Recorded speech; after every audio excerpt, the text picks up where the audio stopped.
ওয়াল জামাত, বাংলাদেশ ইসলামী front, Bangladesh ইসলামী যুব সেনা, বাংলাদেশ ইসলামী ছাত্র সেনা, ইসলামিক ফ্রন্ট বাংলাদেশ সহ সম্পূর্ণ সারা দেশের তরিকতপন্থী ভাইদের আজকের সহযোগিতায় সবার অংশগ্রহণে আজকের অবরোধ কর্মসূচি ছাত্র সেনার আহ্বানে সবাই পালন করেছে।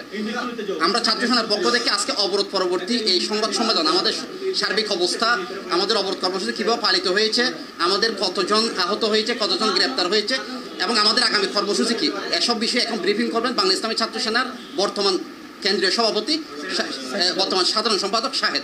যে শান্তিপূর্ণ অবরোধ কর্মসূচি, এই অবরোধ কর্মসূচিতে আপনারা আন্তরিকতার পরিচয় দিয়েছেন। আপনাদের নিউজ কভারেজ যথাযথভাবে আপনারা দায়িত্বশীলের পরিচয় দিয়েছেন, সেজন্য বাংলাদেশ ছাত্র সেনা কেন্দ্রীয় পরিষদের পক্ষ থেকে আন্তরিক ধন্যবাদ এবং কৃতজ্ঞতা জানাচ্ছি। আমি আজকের সাংবাদিক সম্মেলনের লিখিত বক্তব্য আমি পাঠ করছি। বাংলাদেশ ইসলামী ছাত্র সেনা প্রেস ব্রিফিং, তারিখ 5 মে 2025। বিষয় শান্তিপূর্ণ অবরোধ কর্মসূচিতে পুলিশি হামলা ও পরবর্তী কর্মসূচি ঘোষণা বিষয়ক প্রেস সাংবাদিক সম্মেলন। আজ 5 মে 2025 বাংলাদেশ ইসলামী ছাত্র সেনা ঘোষিত দেশব্যাপী শান্তিপূর্ণ অবরোধ কর্মসূচিতে দেশের বিভিন্ন স্থানে আইন শৃঙ্খলা রক্ষাকারী বাহিনী এবং চিহ্নিত কিছু সন্ত্রাসীদের যৌথ হামলার ঘটনা ঘটেছে, যা আমরা গভীর ক্ষোভ, নিন্দা ও উদ্বেগের সাথে জানাচ্ছি। বিশেষ করে নরসিংদী, ব্রাহ্মণবাড়িয়া, চট্টগ্রাম, মুরাদপুর, অক্সিজেন মোড়, রাঙ্গুনিয়া, বাঁশখালী ও ফটিকছড়ি এলাকায় পুলিশের লাঠিচার্জ, গ্রেফতার ও আক্রমণে বহু নেতাকর্মী গুরুতরভাবে আহত হয়েছেন। আহতদের মধ্যে অনেকে এখন হাসপাতালে চিকিৎসাধীন অবস্থায় রয়েছেন। গ্রেফতার: চট্টগ্রাম পাঁচলাশ থানা এলাকা থেকে গ্রেপ্তার হয়েছে আমাদের 14 জন। চাঁদগাঁও থানা এলাকা থেকে আমাদের নেতাকর্মী গ্রেফতার হয়েছেন 13 জন। সারা দেশ থেকে আরও বহু নেতাকর্মী পুলিশ গ্রেপ্তার হয়েছে এবং নরসিংদীতে একজন নিখোঁজ রয়েছেন। একই সাথে বিবাড়িয়াতে একজন গ্রেফতার হয়েছে। গাজীপুরে 5 জন গ্রেফতার হয়েছে। প্রত্যেক স্থানে পুলিশ শান্তিপূর্ণ কর্মসূচিতে বাধা প্রদান করেছে, আপনারা দেখেছেন, এবং এতে জামাত শিবির ঘটনার উগ্র উপাদান পুলিশের সঙ্গে মিলিত হয়ে হামলায় অংশ নেয়, যা সরাসরি ছাত্র সেনার প্রতি পরিকল্পিত ও উদ্দেশ্যপ্রণীত সহিংসতা। আমরা স্পষ্ট করে জানাচ্ছি, ইমাম রইসুদ্দিন হত্যাকাণ্ডের মামলা অবশেষে রুজু হয়েছে, কিন্তু এখনও অপরাধীরা গ্রেফতার হয়নি। এই দীর্ঘতি বিচারিক প্রক্রিয়া এবং আজকের শান্তিপূর্ণ কর্মসূচিতে বর্বরোচিত হামলা এটাই প্রমাণ করে আদালত, প্রশাসন ও আইন শৃঙ্খলা বাহিনী এখনও বিচার প্রতিষ্ঠায় আন্তরিক নয়। বিশেষভাবে উল্লেখ্য, চট্টগ্রামের সুন্নি অঙ্গনের অন্যতম ঐতিহ্যবাহী বিদ্যাপীঠ, আমাদের ধর্মীয় ও আধ্যাত্মিক শক্তির অন্যতম মার্কাজ জামিয়া আহমদিয়া সুন্নি আলিয়া মাদ্রাসা এলাকার কাছাকাছি, যেখানে বরাবর শান্তিপূর্ণ ধর্মীয় পরিবেশ বিরাজমান থাকে, সেই এলাকায় আজকের অবরোধ কর্মসূচিকে ঘিরে হঠাৎ করে পুলিশি হয়রানি, উত্তেজনা সৃষ্টি ও সহিংসতা আচরণ আমাদের নজরে এসেছে। এই মামলা শুধু একটি প্রতিষ্ঠানে নয়, বরং সুন্নি মুসলমানদের আত্মমর্যাদা ও বিশ্বাসের উপর সরাসরি আঘাত বলে আমরা মনে করি। আমরা এই ঘটনায় তীব্র ক্ষোভ ও নিন্দা প্রকাশ করছি। যে জায়গা থেকে যুগ যুগ ধরে ঈমান, আকীদা রক্ষা ও ইসলামের সত্য প্রচারে নেতৃত্ব এসেছে, সেই পবিত্র এলাকা আজ রাষ্ট্রীয় দমন নিপীড়নের শিকার হয়েছে। এটা শুধু দুঃখজনক নয়, অত্যন্ত ন্যাক্কারজনক এবং পরিকল্পিত উস্কানি বলে আমরা মনে করি। আমরা সুস্পষ্টভাবে বলতে চাই, জামিয়া এলাকা সহ কোনো ধর্মীয় প্রতিষ্ঠানের পবিত্রতা রক্ষা না করে সেসব এলাকায় পুলিশের উপস্থিতি ও আগ্রাসী আচরণ এক গভীর ষড়যন্ত্রের ইঙ্গিত বলে আমরা মনে করছি। আমাদের স্পষ্ট অবস্থান, অনতি বিলম্বে ইমাম রইসুদ্দিন হত্যার মামলার সকল আসামিকে গ্রেফতার করতেই হবে এবং এটি স্বরাষ্ট্র মন্ত্রণালয়ের পক্ষ থেকে এই উদ্যোগ নেওয়ার জন্য আমরা তীব্র এবং খুব কঠোরভাবে আবেদন জানাচ্ছি। গ্রেফতারকৃত নেতাকর্মীদের অবিলম্বে নিঃশর্ত মুক্তি দিতে হবে। আজকের হামলার দায়ে পুলিশ ও সন্ত্রাসীদের চিহ্নিত করে বিচারের আওতায় আনতে হবে। আমরা হুঁশিয়ারি করে দিতে চাই, এই অন্যায় ও নির্যাতনের বিরুদ্ধে ছাত্র সেনা দমে যাবে না, বরং গণ আন্দোলনের আগুন আরও জ্বলবে। ঢাকা চট্টগ্রাম প্রেস ক্লাব আগামীকাল 6 মে 2025 ঢাকা এবং চট্টগ্রাম প্রেস ক্লাবে কালো পতাকা মিছিল কর্মসূচি পালন করবে। আজকের সাংবাদিক সম্মেলনে আমরা তা ঘোষণা করছি। আমি আবারও বলছি, আগামীকাল ঢাকা এবং চট্টগ্রাম প্রেস ক্লাবে আমাদের নেতাকর্মীরা আজকের এই পুলিশি হামলা এবং সন্ত্রাসী হামলার প্রতিবাদে কালো পতাকা মিছিল কর্মসূচি পালন করবে এবং বিকাল 3টায় বিকেল 3টায় এবং সম্পূর্ণ সব জেলা ও মহানগর শহরের মধ্যেই হবে। এবং যে সমস্ত মহানগর এবং সদর রয়েছে উপজেলা জেলা কমিটি ওই জায়গাগুলোতে আমাদের এই কর্মসূচি পালিত হবে বলে আমরা আপনাদেরকে অবহিত করছি। আমরা দেশের গণমাধ্যম, মানবাধিকার সংস্থা, সচেতন নাগরিক সমাজ, আন্তর্জাতিক মহলের প্রতি আহ্বান জানাচ্ছি, এই মানবাধিকার লঙ্ঘন ও রাষ্ট্রীয় সহিংসতার বিরুদ্ধে সোচ্চার হন। বাংলাদেশ ইসলামী ছাত্র সেনা কখনো অশান্তি চায় না, কিন্তু ন্যায় বিচারের প্রশ্নে আমরা আপোষ করব না। আমরা স্পষ্টভাবে ঘোষণা করছি, আরও কঠোর কর্মসূচির জন্য ছাত্র সেনা প্রস্তুত রয়েছে। বাংলাদেশ ইসলামী ছাত্র সেনা কার্যনির্বাহী পরিষদের পক্ষ থেকে আমরা আজকের এই সংবাদ সম্মেলন সম্পন্ন করলাম। এবং এক্ষেত্রে আপনারা যারা উপস্থিত হয়ে আমাদের আজকের এই সংবাদ মাধ্যমের সংবাদকর্মী ভাইয়েরা, আপনাদের সকলকে আন্তরিক ধন্যবাদ এবং কৃতজ্ঞতা জানাই। আমরা আশা রাখব গত 28 তারিখের আন্দোলন থেকে এই পর্যন্ত যারা আমাদের সংবাদগুলো দায়িত্বতার সাথে এবং একজন নাগরিক, দেশের সচেতন নাগরিক হিসেবে আপনাদের যেই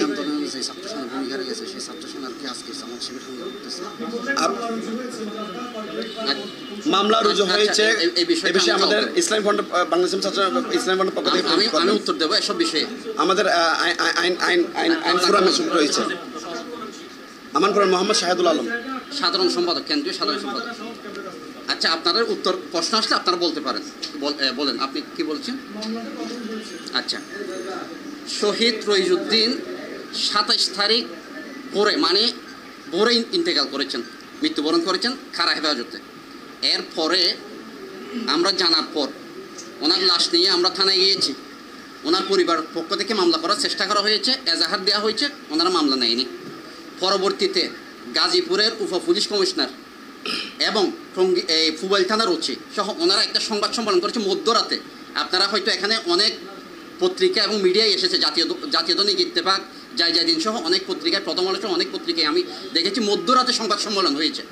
মধ্যরাতে সংবাদ সম্মেলন, এখানে যে একটা দুর্বিসন্ধি কাজ করেছে, মধ্যরাতে সংবাদ সম্মেলন করে তারা মব ভাইলেন্স যারা করেছে, যারা শহীদ রইজুদ্দিনকে হত্যা করেছে, তাদেরকে বাঁচানোর জন্য যা যা বলার তাই বলেছে। কিন্তু রইসুদ্দিনকে অপরাধী সাজানোর জন্য ওনাকে যে মিথ্যা একটা ঘটনা সাজিয়েছে, সেই ঘটনাটা প্রমাণ করার জন্য ওনারা জোর প্রচেষ্টা চালিয়েছে। পরবর্তীতে আমরা যখন চট্টগ্রামে এবং ঢাকায় প্রোগ্রাম দিয়েছি এবং গতকাল হয়েছে কি মার্চ টু গাজীপুর, এই কর্মসূচি দেওয়ার পর ওনারা মামলাটা রুজু করেছে। প্রেশারের পরে ওনারা এই মামলাটা রুজু করতে বাধ্য হয়েছে। এখন মামলাটা রুজু করেছে পুবাইল থানার ওসি, মামলা রুজু করেছে আসামিদের বিরুদ্ধে। গতকাল যারা শহীদ রইসুদ্দিন হত্যার বিচারের দাবি করে যারা গাজীপুরে মিছিল করেছে, বিক্ষোভ করেছে, স্থানীয় 5 জন নেতাকর্মী গ্রেপ্তার হয়েছে। তন্মধ্যে বিভিন্ন তরিকতের ভাইয়েরা আছে, যেমন জাকের পার্টি ছাত্র ফ্রন্টের একজন নেতা গ্রেপ্তার হয়েছে, সাংগঠনিক সম্পাদক গ্রেপ্তার হয়েছে, তারপর আরও দুইটা দরবারের কর্মী গ্রেপ্তার হয়েছে, আমাদের ছাত্র সেনারও একজন কর্মী গ্রেপ্তার হয়েছে। আমরা দেখতে পাচ্ছি ওনারা মামলাটা রুজু করতে বাধ্য হয়েছেন, কিন্তু সরকার, এখানে আমরা বিভিন্ন মিডিয়ার মাধ্যমে শুনতে পেয়েছি স্বরাষ্ট্র মন্ত্রণালয় নাকি নির্দেশ দিয়েছে আসামিদের গ্রেপ্তার করতে। ওনারা উল্টো গ্রেপ্তার করতেছে, যারা শহীদ রইসুদ্দিনকে হত্যা করেছে তার বিচার যারা দাবি করছে তাদেরকে গ্রেপ্তার করছে, যারা হত্যা করেছে, যাদের ভিডিও ফুটেজ আছে, অনেক জায়গায় তারা লাইভ করেছে, তাদের ছবি ভাইরাল, কিন্তু তাদেরকে গ্রেপ্তার করতেছে না। আরেকটি প্রশ্ন একসাথে যোগ করি, আপনাদের এই যে অনেকের অভিযোগ ছিল আজকে অনেক গাড়িগুলো ভাঙচুর করা হয়েছে, মোরক্কো এলাকার কয়েকজন চালক অভিযোগ করেছে, তো আপনাদের মধ্যে কি কোনো পক্ষ এরকম কাজ করছে কিনা? আমরা আপনাদেরকে একদম নিশ্চিত করে বলতে পারি, বাংলাদেশ ইসলামী ছাত্র সেনা বাংলাদেশের অহিংস ছাত্র রাজনীতির চর্চা করে। আমরা আহলে সুন্নাত ওয়াল জামাতের পতাকাবাহী, সুফিবাদী মতাদর্শে বিশ্বাসী। সুফিবাদীরা কারো উপর আঘাত করে না।